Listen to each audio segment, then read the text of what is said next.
Bihar public service commission ने 21 अप्रैल 2023 को फिर से अपना एग्जामिनेशन कैलेंडर अपडेट किया है। 69th प्रीलिमिनरी एग्जामिनेशन का भी सब कुछ दिया हुआ है कि 69th प्रीलिमिनरी एग्जाम कब होगा, मेंस कब होगा, डिटेल्स में देखेंगे अभी और कुछ बातें भी करेंगे। जो ये सारे हैं 1 से लेकर जो इधर दिख रहे हैं प्रोफेसर और लेक्चरर के जो वैकेंसीज हैं वो हैं, लेकिन जो सबसे अपना इंपॉर्टेंट है वो 68 और 67 को लेकर है। इससे पहले जो 67th के मेंस का रिजल्ट था उसका डेट दिया हुआ था, लेकिन अब यहाँ पर TBD दिख रहा है, that means to be decided, अर्थात कि वो डिसाइड अभी नहीं हुआ है। हो सकता है कि जून और जुलाई में आ जाए एग्जामिनेशन, जैसा कि चेयरमैन सर ने भी प्रेस वार्ता में कहा था। लेकिन जो इंपॉर्टेंट है 68 का जो मेंस एग्जामिनेशन है वो अपना 12 मई से स्टार्ट होगा और 18 मई तक चलेगा। ऑलरेडी हम लोग देख चुके हैं, इसका कैलेंडर भी आ चुका है एग्जाम का टाइम टेबल।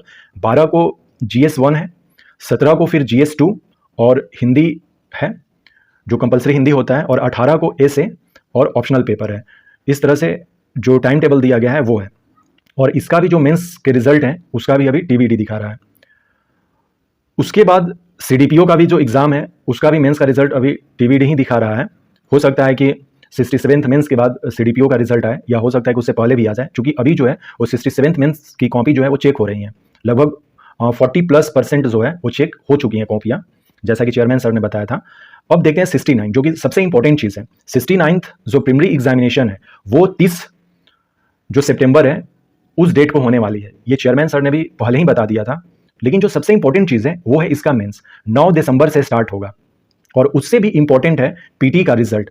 45 दिनों बाद PT का रिजल्ट निकलेगा। 15 नवंबर को दिखा रहा, लेकिन सब देखा जाए 15 नवंबर से लेकर 9 तारीख तक, तो लगभग 25 दिन के आसपास मिलेगा। तो अब जो पहले कैंडिडेट होते थे कि PT का रिजल्ट आता था उसके बाद वो मेंस की तैयारी करते थे, ये यहाँ पर इम्पॉसिबल है।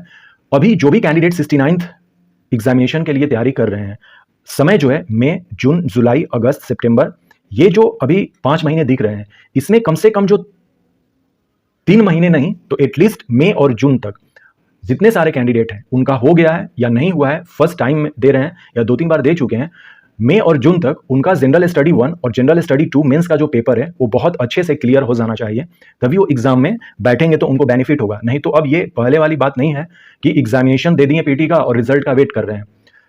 अतुल सर का ये एक और कहना था कि कट ऑफ को लेकर कोई भी प्रिडिक्ट ना करें। ये डायरेक्ट मतलब कि एक बताना है, एक इन्फॉर्मेशन देना है कि जो टीचर एग्जामिनेशन के बाद आते थे और कहते थे कि कट ऑफ इतना सा आएगा उतना सा आएगा, अब किसी भी टीचर को कट ऑफ के बारे में कुछ बोलने की जरूरत ही नहीं है, क्योंकि यहाँ पर बिल्कुल क्लियर है कि कट ऑफ का कोई मतलब नहीं है। आपको प्रीलिमिनरी एग्जामिनेशन में अपना बेस्ट देना है और फिर आकर कंटिन्यू कर देना है मेंस की प्रिपरेशन में।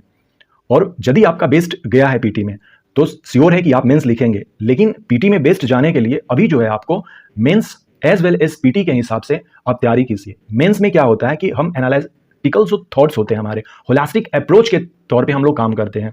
वो इवन इकोनॉमी का कोई क्वेश्चन हो या जियोग्राफी का क्वेश्चन जो हो या फिर पॉलिटी का ही क्वेश्चन हो, तो एक होलिस्टिक अप्रोच अपनाते हैं, और वही होलिस्टिक अप्रोच जो है वो हमारे प्रीलिमिनरी एग्जामिनेशन के जो क्वेश्चंस होते हैं अब जो 68 से आना स्टार्ट हो गए हैं उनका अप्रोच हमारा बहुत ही अच्छा होता है। साथ ही साथ हो सकता है कि 69th जो PT है वो 1/3 निगेटिव के साथ हो। अभी चूंकि 68 जो था वो 1/4 था, लेकिन पूरी संभावना है 90% ये बात कही जा सकती है कि इस बार जो 69th का प्रीलिमिनरी एग्जाम होगा वो 1/3 निगेटिव के साथ होगा और 4 ही ऑप्शंस होंगे।